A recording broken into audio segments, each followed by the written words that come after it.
Randy at kasama natin ang ating cash buyer na si Sir Toto and Ma'am Gina na all the way from Tanza. And sir, I have few questions lang po. Saan niyo po nakilala si Cars Demand Limited? Dito sa Pasong Kawayan. Oh, sa Showroom 1. Oh, Showroom 1 Okay.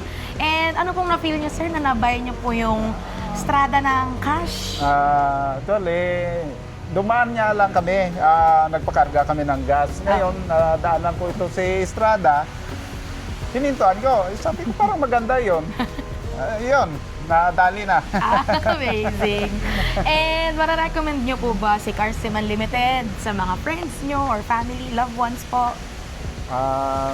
Siguro sa mga friends ko dyan, kung pwede na kayo bumili dito sa showroom 3. Yes. Magaganda yung mga sasakyan nila dito.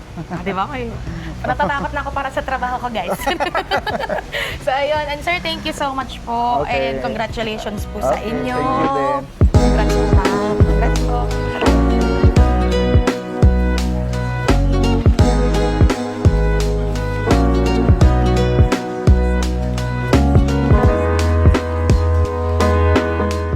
And ayan, kahit rain or shine, another successful release naman tayo na Estrada na nasa likod natin. Paalis na sila ma'am at sir, and thank you so much for trusting Cars Demand Limited.